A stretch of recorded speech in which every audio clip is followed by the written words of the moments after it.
جو میں آپ کی خدمت میں عرض کروں گا وہ ہے حقوق زوجین، میاں بیوی کے حقوق۔ حق عربی زبان کا لفظ ہے اور اس کی جمع ہے حقوق۔ جو بندے پہ ذمہ داری عائد ہوتی ہے اسے حق کہتے ہیں، جو زیادہ ذمہ داریاں ہوں ان کو حقوق کہتے ہیں۔ جب رب کے ہوں تو انہیں حقوق اللہ کہا جاتا ہے، جب بندوں کے ہو تو انہیں حقوق العباد کہا جاتا ہے۔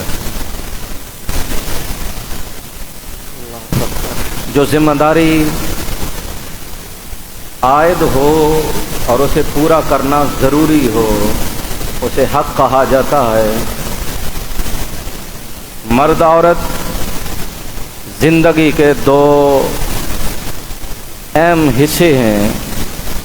جہاں مرد اس کائنات کا شاہکار ہے، عورت بھی اس کائنات کے حسن و جمال کا حصہ ہے۔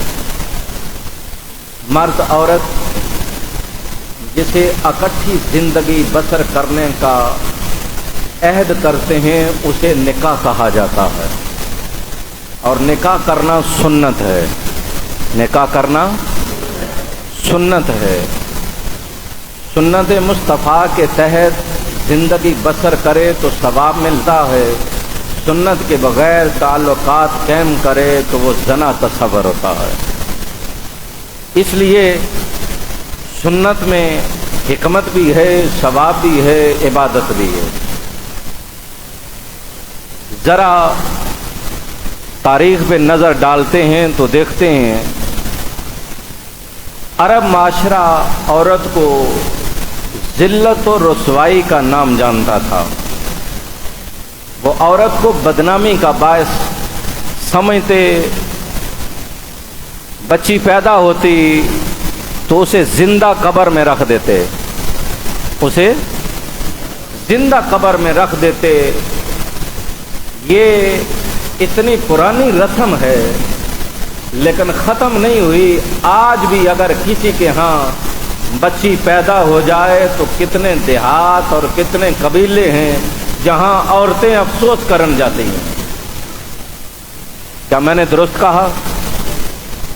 یعنی رسم کتنی پرانی ہے اور چلی آج بھی جا رہی ہے۔ پھر لوگ پوچھتے ہیں کہ یہ کہاں سے چلی ہے؟ کیا آج بچیاں پیدا ہوں لوگ افسوس نہیں کرتے؟ ہم دین جانتے ہیں، ہم اسلام جانتے ہیں۔ کون سا اسلام جانتے ہو؟ میرے رسول کے ہاں بچی پیدا ہو تو میرا نبی خوشیاں مناتا ہے۔ ہمارے ہاں بچے پیدا ہوں تو جشن ہوتا ہے، بچیاں پیدا ہوں تو کوئی خوشی کا اظہار نہیں بلکہ برادری ساری افسوس کرنے آتی ہے۔ کیوں؟ ہم نے کلمہ تو رسول اللہ کا پڑھا تھا لیکن جہالت آج بھی موجود ہے، جہالت آج بھی موجود ہے۔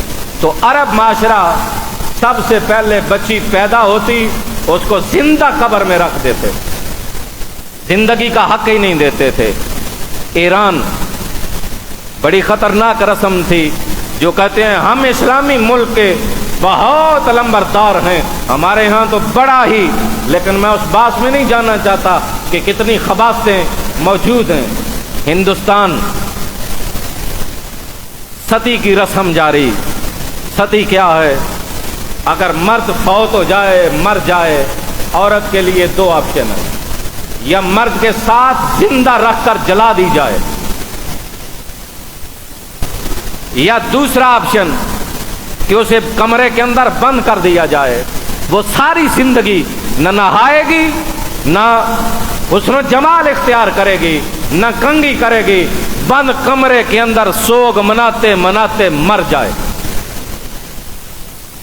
میرے رسول نے عورت کو عزت دی، فرمایا لوگو عورت کو قتل نہ کرو، اگر نبی بھی پیدا ہوئے تو وہ عورت کے پیٹ سے پیدا ہوئے۔